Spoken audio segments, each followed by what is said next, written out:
Hello दोस्तों, आप सब कैसे हैं। आई होप कि आप अच्छे होंगे और अच्छे से स्टडी कर रहे होंगे।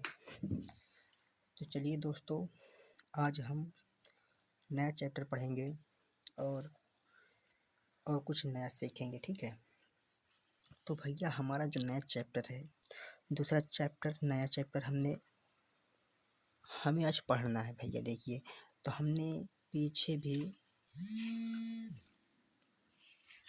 पीछे हमने कितने चैप्टर ख़त्म कर चुके, यानी कि एक चैप्टर हमने ये वाला फिनिश कर चुका है। तो इसमें अगर इसकी वीडियो आप नहीं देखे हुए हैं भैया, तो हमारे चैनल में जाइए और उसमें से हमारी वीडियो देख लीजिए। ठीक है ना। तो ये हमारी वीडियो का, इसमें हमने पूरा वीडियो बनाकर डाल दिया है। तो चलिए भैया, हमारा क्या है, बहुपद। बहुपद तो आप जानते होंगे बहुत ख़तरनाक चीज़ होता है, लेकिन ख़तरनाक चीज़ नहीं होगा भैया। अगर आपको बेसिक पता होगा तो क्या होगा बाबू, कि अब ये बहुपद को एकदम ख़त्म कर देंगे। ठीक है ना। बहुपद को हम इंग्लिश में क्या बोलते हैं बाबू, पोलिनोमियल्स। ठीक है ना, पोलिनोमियल्स इसको जानते हैं। अगर कोई इंग्लिश मीडियम वाला लड़का पढ़ गया ना आपके पल्ले में, उससे भी आप भगा सकते हैं। पूछेगा इंग्लिश में बहुपद को क्या कहते हैं, तो आप बोलेंगे भैया, क्या बोलेंगे आप, बहुपद को हम बोलते हैं इंग्लिश में पोलिनोमियल्स। वो खुद ही चक्कर आके भाग जाएगा कि ना, ये इंग्लिश मीडियम वाला लड़का से टक्कर नहीं ले सकते भैया आप। चलिए, तो बाबू हमारा क्वेश्चन क्या है, हमारा क्वेश्चन ये उठता है पहले, भैया हम जो बहुपद पढ़ रहे हैं, बहुपद में क्या है, बहुपद क्या है, क्या क्या चीज़ है। जैसे कोई व्यक्ति मिला है आपको, अगर आप उसके बारे में जान नहीं रहे हैं, उसको आप उससे बात करने लगे तो अजीब से नहीं लगेगा। इसलिए हम कहते हैं भैया पहले बहुपद का पूरा परिचय लीजिए, उसके बाद अध्यान में चलेंगे, चैप्टर में चलेंगे। चलिए, तो चलिए हम बहुपद पहले हेडिंग डालते हैं। ठीक है ना। तो बहुपद हमारा क्या चीज़ है भैया, बहुपद हमारा, यहाँ पे लिखेंगे बहुपद। बहुपद में आप जानते हैं, अगर बहुपद के बारे में आप जानते हैं तो कमेंट करके भैया हमें बताइए बहुपद क्या चीज़ होता है। ठीक है, तो बहुपद क्या है, एक से ज़्यादा पद वाला होता है। क्या होता है, एक से ज़्यादा पद वाला क्या होता है, बहुपद होता है। तो यहाँ पे लिखेंगे बाबू हम, एक से ज़्यादा, एक से क्या होगा, ज़्यादा पद, एक से ज़्यादा पद होता है उसमें। तो ये चीज़ आपको क्लियर होना चाहिए भैया। अगर आपको ये समझ में नहीं आया तो चलिए आगे आपको समझ में आ जाएगा। ठीक है, तो बहुपद को हम यहाँ पर, बहुपद को कितनी कैटेगरी में बांट सकते हैं भैया। बहुपद में क्या क्या चीज़ होता है, एक चर होता है, एक अचर होता है। तो चलिए उसकी बात भी कर लेते हैं, चर क्या होता है और अचर क्या होता है। चलिए, तो यहाँ पर डालेंगे बाबू चर, चर, अचर, आप इसको जानते भी होंगे। ठीक है, चर अचर दोनों को जानते होंगे। तो यहाँ पर बाबू चर क्या होता है और अचर क्या होता है। चर क्या होता है, अचर क्या होता है। अगर ए से जेड तक, ए बी सी, अगर जेड तक आपको दिख जाए तो होता है चर। ठीक है, कोई समीकरण आपको दिख जाए ए बी सी डी, तो ये होता है चर, जो हमारे बहुपद में बहुत सहयोग करता है। ठीक है, तो भैया अचर क्या होता है, अरे भैया एक से कोई भी संख्या आ जाए, 2 आ जाए, 1/2 आ जाए, ये सब क्या होता है, अचर होता है। ठीक है ना, बस इतना याद रखिए कि अचर क्या होता है, चर क्या होता है। ठीक है, क्वेश्चन ऑब्जेक्टिव क्वेश्चन बन सकते हैं। ठीक है, तो भैया यहाँ पर हमने ये हमने समझ लिया है। अब क्या करना है हमें, करना क्या है, करना है बीजीय या व्यंजक क्या है। तो भैया हमारा हेडिंग डालेंगे, क्या दिख रहा है, नहीं दिख रहा होगा, तो यहाँ पर करेंगे भैया बीजीयक व्यंजक। ये कहाँ से आ गए भैया, ये कौन प्रलय है, बीजीय व्यंजक। बीजीय व्यंजक क्या चीज़ है, तो बीजीय व्यंजक के लिए हमें क्या करना होगा भैया, बीजीय व्यंजक लिखे थे आप, राइटिंग सही नहीं है अभी, सुधर जाएगी, थोड़ा धीरे धीरे माफ़ करिएगा। तो चलिए बीजीय व्यंजक के हम कुछ हिंदी लिखेंगे। हिंदी क्या लिखते हैं हम आपको पढ़ा के सुना देते हैं, ठीक है ना। हम मुझे ये परिभाषा याद है, कक्षा 9 में पढ़ा हूँ। तो बीजीय व्यंजक क्या होता है, कुछ निश्चित चर तथा अचर राशियों के योग, अंतर तथा गुणन, भाग इत्यादि के सहयोग से बने पद को क्या कहते हैं, वो बीजीय व्यंजक कहते हैं। जैसे जैसे कि आप यहाँ देख सकते हैं 2x² प्लस 4x आया, 2x² और 4x, तो क्या होगा यहाँ पर, इस एग्जाम्पल नंबर 1 है। चलिए एग्जाम्पल नंबर 1 हमको आपको समझाना है। तो भैया क्या है, ये बीजीय व्यंजक है क्योंकि इसमें चर भी है अचर भी है, दोनों है, क्योंकि यह क्या हो जाएगा, चर कहाँ भैया, यहाँ पर ध्यान दीजिएगा, चर हमारा ये वाला है और चर क्या है, 4 है 2 है, ठीक है। तो यहाँ तक आपको क्लियर हुआ, कुछ भी आ सकता है। जैसे और देख लीजिए भैया, यहाँ पर दूसरा देख लीजिए, दूसरा क्या है, √3x प्लस 7y, कुछ भी दे सकता है, और 7x प्लस 3y हो गया। यही हो जाएगा बाबू हमारा क्या, बीजीय व्यंजक। इसको आप ध्यान से देखिए और अच्छे से समझिएगा, ठीक है। आपको यहाँ तक क्लियर हुआ। बहुपद क्या होता है, बहुपद एक से ज़्यादा पद वाला होता है, जिसमें चर हो अचर दोनों होता है। बीजीय व्यंजक क्या होता है, जिसमें बाबू क्या होता है, कुछ निश्चित अचर तथा अचर राशि योग करते हैं, यानी योग लेते हैं, इसमें योग करते हैं, जोड़ते हैं, अंतर इन घटाते हैं, गुणा करते हैं, भाग करते हैं, इत्यादि सहयोगों से क्या बनता है, बीजीय व्यंजक बनता है, ठीक है। तो चलिए आई होप कि आपको यहाँ तक क्लियर हो गया होगा भैया। अब बात कर लेते हैं बहुपद। बहुपद आखिर होता क्या है, ये तो हमने अभी समीकरण पढ़ा, समीकरण बनाना सीखा। बहुपद भैया हमें सीखना पड़ेगा, क्योंकि हमें बहुपद का काम यहीं पे है। बहुपद होता है तो उसका कुछ नियम कानून तो होगा ही, बिल्कुल भैया। हर चीज़ की क्या होता है भैया, नियम कानून होता है, जिससे हमारा नियम कानून है कि भैया हमें पढ़ाई करना है करना है करना है। और उसका भी क्या होता है, एक मकसद है कि भैया हमारे इस रूल से आपको गुजरना पड़ेगा, ठीक है ना। तो चलिए उसकी कुछ प्रॉपर्टीज लिख लेते हैं भैया। पहला प्रॉपर्टी हो जाएगा क्या उसका, बहुपद का पहला प्रॉपर्टी हो जाएगा कि चर राशि का एक धनात्मक पूर्णांक होना चाहिए। तो यहाँ पर लिखेंगे चर राशि, दिख रहा है, चलिए चर राशि का धनात्मक एक क्या होना चाहिए बाबू, धनात्मक होना चाहिए। चलिए धनात्मक होना चाहिए, धनात्मक क्या होना चाहिए, पूर्णांक होना चाहिए, पूर्णांक होना चाहिए। चलिए दूसरा क्या है, इसमें कुल 3 है भैया, 3 की इसकी शर्तें हैं, 3 इसकी शर्त हैं, उसे तीनों को लिख देते हैं। एक दूसरा हो जाएगा पदों की संख्या निश्चित हो, अभी सब समझ में आ जाएगा। पदों की संख्या क्या हो, संख्या निश्चित हो,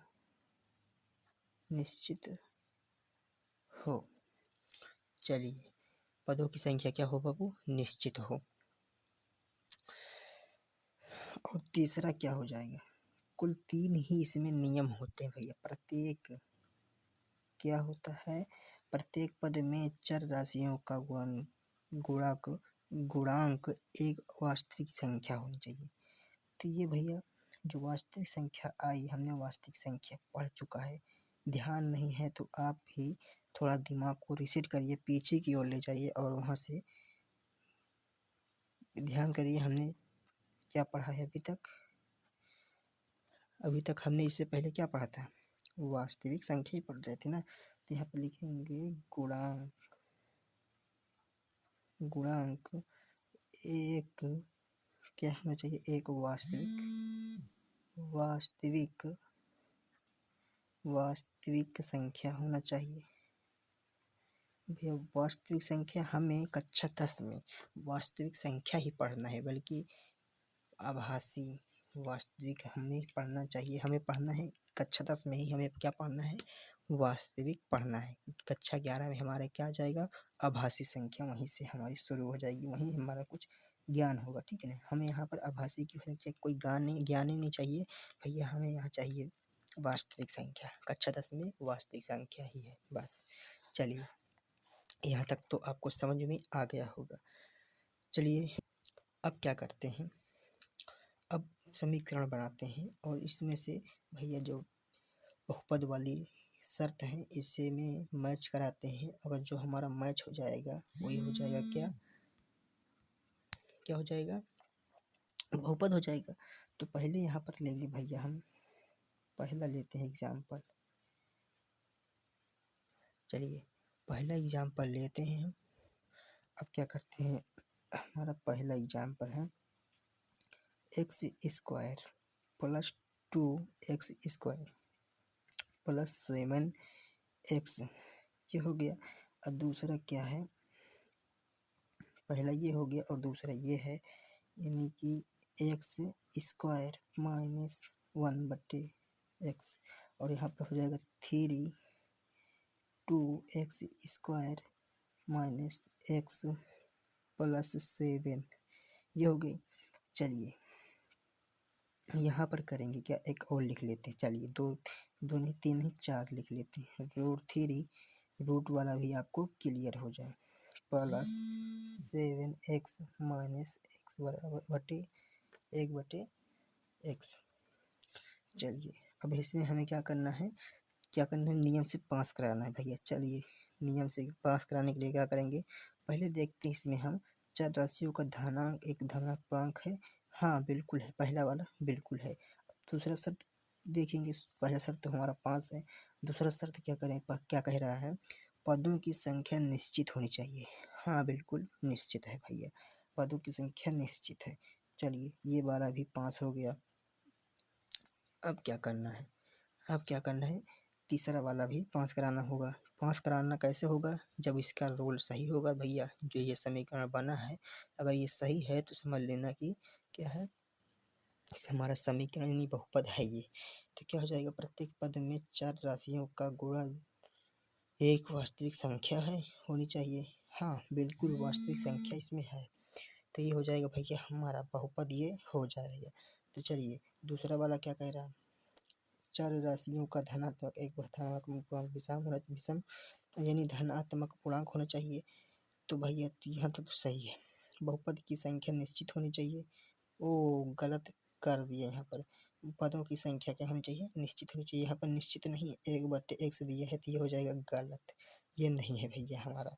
अब क्या करेंगे, तीसरे वाले को कहेंगे, तो चल राशियों का धनांक एक धनात्मक पूर्णांक होना चाहिए। हाँ सही है, यहाँ पर सही है। अब क्या करना है, पदों की संख्या निश्चित होनी चाहिए। हाँ ये वाला भी सही है, क्योंकि पदों की संख्या भी हमारा निश्चित है, ठीक है। प्रत्येक पद के चर राशियों गुणन एक वास्तविक संख्या है। हाँ बिल्कुल है भैया, चर राशियों का गुणज एक वास्तविक संख्या है, तो ये हो जाएगा भैया सही, ठीक है। तो अब हमें क्या करना है, तीसरा चौथा वाले को भी कर लेते हैं। चर राशियों का धनात्मक विषम पूर्णांक है, नहीं धनात्मक पूर्णांक विषम हमारा, यहाँ पे हमने सॉरी भैया यहाँ पर गलती हो जाती है, क्योंकि हमने वास्तविक संख्या में विषम पूर्णांक पढ़ लिया, वही हमारा विषम पूर्णांक रटा हुआ है। चलिए सॉरी, चर राशियों का धनात्मक विषम पूर्णांक, हाँ ये सही है, पदों की संख्या निश्चित होनी चाहिए। ओ फिर यहाँ पर ससुरा गड़बड़ हो गया, किसी की पदों की संख्या क्या हो गई, निश्चित नहीं है भैया, 1/x दे दिया, यही नहीं होगा। यानी हमारा ये दोनों क्या है, बहुपद है और ये ससुरा नहीं है, यानी नहीं है, ना है।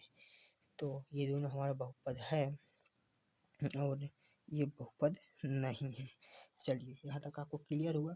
अब चलते हैं बाबू थोड़ी मेन पॉइंट पर।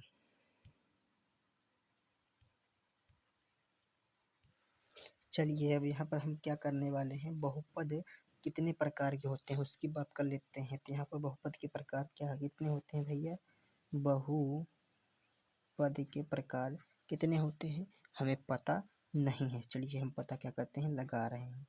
तो चलिए बहुपद का प्रकार अब आपको नहीं पता, हमको पता है। तो चलिए हम यहाँ पर 3 प्रकार के बहुपद के कुछ भाग ले रहे हैं। एक क्या होगा, एक होगा एकपदी और दूसरा होगा द्विपदी। द्विपदी और तीसरा होगा त्रिपदी। त्रिपदी तो भैया दो पदी, त्रिपदी, एक पदी, ये सब क्या है, तो इसको आइए डिटेल से समझते हैं भैया। तो चलिए बाबू हमारा क्या है, एक्स स्क्वायर, एक एग्जाम्पल दे रहे हैं यहाँ पर हम, एक्स स्क्वायर। यहाँ पर आपको एक्स स्क्वायर दिख रहा है, ये क्या है हमारा, और इसमें भी एक लिख दे रहे हैं एक्स स्क्वायर प्लस एक्स, और इसमें लिख दे रहे हैं एक्स स्क्वायर प्लस घात लगेगी एक्स प्लस 7। यहाँ तक क्लियर है भैया। तो यहाँ पर हम क्या देखें भैया, एक और ले रहे हैं, चलो एक्स 7x और 3x स्क्वायर माइनस एक्स। यहाँ तक क्लियर। अब क्या करेंगे, आपको इधर नहीं दिख रहा था क्या है, चलिए अब हम क्या करते हैं बबुआ, तो इसमें हमने देखा कि एक पदी में एक एक पद आया, एक पद आया ना, एक पदी में एक पद आएगा और दो पदी में एक पद दो पद, एक पद दो पद। यहाँ तक क्लियर, यानी जो दो पदी होती है उसमें दो पद आता है और एक पदी में एक पद आता है। चलिए और तीसरा पद में कितना पद आएगा, एक पद दो पद तीन पद है, 3 पद है भैया। चलिए यहाँ तक क्लियर, हमने बहुपद के प्रकार भी जान लिए। चलिए अब थोड़ा सा इम्पोर्टेंट है ये, इसको ध्यान से देखिएगा, ठीक है, मजाक में मत पढ़िएगा भैया। देखिए ये वाला बहुत इम्पोर्टेंट है, बहुपद के शून्यांक या फिर मूल इसको भी बोलते हैं। इसको लिखेंगे बहुपद के क्या, शून्यांक या फिर इसको बोल देते हैं बाबू मूल। यहाँ तक क्लियर होगा। चलिए ये हो गया हमारा बहुपद के शून्यांक। अब सीखेंगे, यानी हम यहाँ पर कुछ एग्जाम्पल लेते हैं, उसी के थ्रू हम समझ सकते हैं, ठीक है ना। चलिए तो यहाँ पर हमने पी एक्स बराबर क्या माना, एक्स प्लस 5, ये हमारा क्या शून्यांक है, इसको जांच करना है शून्यांक है या नहीं। तो इसको शून्यांक को हम क्या करेंगे, जांच करेंगे इसमें शून्यांक है या नहीं है। तो इसको क्या करेंगे, शून्यांक के लिए लिखेंगे, यहाँ पर हम लिखेंगे हिंदी से शून्यांक के लिए, शून्यांक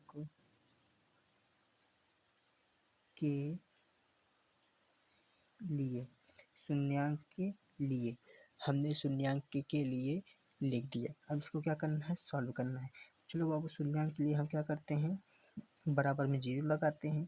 तो x प्लस 5 है, तो बराबर में 0 लगाएंगे तो x पक्षांतर करेंगे तो क्या हो जाएगा, माइनस का 5 आएगा, माइनस का 5 आ जाएगा। तो अब क्या करेंगे, पी एक्स बराबर हम क्या रख देंगे, 5 रख देंगे समीकरण में।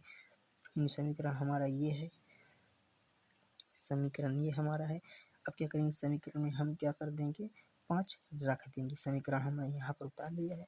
अब पी बाई एक्स के रूप में हम क्या लिख, क्या एक्स बराबर कितना आया है, -5 आया है। कितना है बाबू, -5 आया, तो -5 रख देंगे। अभी एक्स बराबर क्या आएगा, -5 प्लस 5, ये वाला 5 तो लिए। अब क्या करेंगे, इसको जब सॉल्व करेंगे तो माइनस प्लस से क्या हो जाता है, घट जाता है, यानी 0 हो जाएगा। तो ये कह सकते हैं बाबू ये हमारा क्या है, शून्यांक है। क्या कह सकते हैं, ये शून्यांक है, यही हमारा शून्यांक होता है। इसी तरह हमें करना होगा इसी चैप्टर में, ठीक है। चलिए हम चैप्टर पर चलते हैं। अब चैप्टर हमारा जो है वहीं पे चलते हैं। प्रश्नावली 2.1।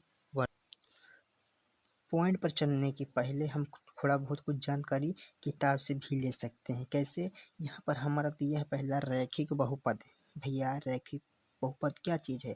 जिसकी x की घात मिनिमम 1 होनी चाहिए, मिनिमम नहीं निश्चित 1 होनी चाहिए, उसे कहते हैं बाबू हम क्या हो कहते हैं उसे हम रैखिक बहुपद। और हम दूसरा देख रहे हैं कि भैया यहाँ पर द्विघात बहुपद दिया है। द्विघात का मतलब होता है भैया, द्विघात का मतलब होता है दो, तो यहाँ पर हो जाएगा 2 जिसमें 2 लगे रहेगा, यानी x की पावर 2 होगा, उसे कहेंगे क्या कहेंगे द्विघात बहुपद। जैसे हम यहाँ पर देख सकते हैं, यहाँ पर x का स्क्वायर लगा है, x का स्क्वायर लगा है, y का भी स्क्वायर लगा है, यहाँ जितनी घात मिनिमम है सब रो यानी स्क्वायर ही है। तो तीसरा क्या कह रहा है? त्रिघात बहुपद। भैया त्रिघात को आप समझ सकते 3 होता है, तो इसमें जितनी भी एक्स वाई का जितना भी क्या होगा, जो पावर होगा वो होगा मिनिमम 3 होगा, इसलिए इसको कहते हैं त्रिघात बहुपद। तो चलिए हम चलते हैं अब अपने चैप्टर पर। हमारा चैप्टर ये है भैया प्रश्नावली 2.1। हमें यहाँ पर सॉल्व करना है, बहुत इजी क्वेश्चन है और अच्छे से सॉल्व करना है। किसी बहुपद पी एक्स के लिए पहला हमें ये क्वेश्चन कह रहा है, किसी बहुपद पी एक्स के लिए क्या करना है, वाई पी का ग्राफ नीचे आकृति 2.10 में दिया गया, ये 2.10 आकृति दिया हुआ है, में दिया है प्रत्येक स्थिति में पी एक्स की शून्यों की संख्या ज्ञात करना है बाबू। यहाँ पर हमसे क्या कहा है, पी एक्स की संख्या ज्ञात करना है। तो जैसे यहाँ पर आप देख सकते हैं पी एक्स की संख्या क्या होती है, तो बाबू यहाँ पर होती है पी एक्स की संख्या बोला है, यानी एक्स वाली लाइन हमें पूछा है, ये एक्स वाली लाइन को हमें पूछा है, तो हमें एक्स वाली लाइन से ही मतलब है, लेकिन वाई वाली से कोई मतलब ही नहीं है। तो यहाँ पर पी एक्स पूछा है तो पी एक्स ही वाली बताएंगे, और वाई वाली की कोई बात ही नहीं है, तो यहाँ पर वाई का जिक्र ही नहीं करेंगे, ठीक है। तो चलिए हम क्या करते हैं, इसको एक अच्छे पेपर में सॉल्व करते हैं। चलिए पहला क्वेश्चन हम यहाँ पर ले लिए हैं, और हमने बढ़िया से ऐसे ग्राफ बनाकर फेयर बनाना है, यानी हमारा जो नोट्स होगा उसी को हम क्या करेंगे बाबू, बढ़िया से रोड बनाएंगे। हमने इसी तरह लाइन खींचा है, आप ये देख लीजिए वही क्वेश्चन है ना, पहला क्वेश्चन है, तो हमें एक्स वाले से मतलब है बाबू, तो एक्स वाले से मतलब है, तो जितनी बार जो एक अगर लाइन एक्स वाली लाइन कटेगी तो उसी को बोलेंगे शून्यांक, ठीक है ना। जितनी बार लाइन कटेगी उसको बोलेंगे शून्यांक। जैसे हमारे यहाँ पर एक रेखा गई हुई है, रेखा गई है, उसमें पूछा क्या है, ये रेखा भैया उस क्वेश्चन बोल रहा है कि भैया देखिए कि एक्स वाली लाइन कट रही है, हम बोलेंगे बाबू ना एक्स वाली तो नहीं कट रही, हमसे एक्स वाली से मतलब वाई वाली कितनी बार कटे हमसे मतलब नहीं है भैया। तो यहाँ पे लिखेंगे हल, हल लिखेंगे बराबर शून्यांकों की संख्या, शून्यांकों की संख्या बराबर क्या हो जाएगी बाबू, 0 हो जाएगी, क्योंकि एक को बार नहीं काट रहा है, अगर एक को भी काट रहा तो एक कर देते। जिससे दूसरा क्वेश्चन देखिए, दूसरा क्वेश्चन क्या कह रहा है, इसमें भी देख लीजिए एक बार काट रहा है, बिल्कुल वही है, एक्स वाली लाइन को एक बार काट रहा है, तो इसका हल हो जाएगा बाबू एक। यहाँ पर लिखेंगे शून्यांकों की संख्या, शून्यांकों की संख्या, संख्या बराबर कितनी हो जाएगी, एक काट रहे थे एक हो जाएगी, ठीक है, ये हो जाएगा हमारा आंसर। इसी तरह आपको सॉल्व करना है। चलिए अब करते हैं तीसरा क्वेश्चन, ऐसे सॉल्व करना है। आप लिखेंगे हल, हल लिखिए बराबर शून्यांकों की संख्या, शून्यांकों की संख्या, यहाँ पे लिखिए बराबर कितना है, कितनी बार काट रहा है, देखिए ध्यान से देखिए कितनी बार काट रहा है, 1 2 3, 3 बार काट रहा है, तो भैया यहाँ पर 3 लिख देंगे, तो ये हो जाएगा हमारा आंसर। ऐसे ही सॉल्व करना है सबको, बस इतना ही करना है, बस कुछ ज़्यादा करना ही नहीं है, हम जितना बताएं उतना ही करना है, ठीक है ना। तो यहाँ पर लिखेंगे हल, हल लिख दिए। अब क्या करना है, ध्यान से देखिए एक्स वाली कितनी बार काट रहा है, 2 बार काट रहा है। तो यहाँ पर लिखेंगे शून्यांकों की संख्या, यहाँ पर शून्य नहीं लिखे थे, शून्यांकों, क्या करेंगे बाबू, शून्यांकों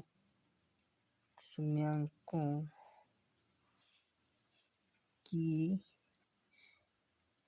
संख्या, शून्यांकों की संख्या बराबर क्या हो जाएगी, 2 हो जाएगा। ये हो जाएगा बाबू हमारा क्या, आंसर। ठीक है, इसी तरह हम क्या करेंगे, अब 5वां भी सॉल्व कर लेते हैं। चलिए 5वां ये रहा हमारा क्वेश्चन। अब लिखेंगे बाबू हल, फिर हल बराबर शून्यांकों की संख्या,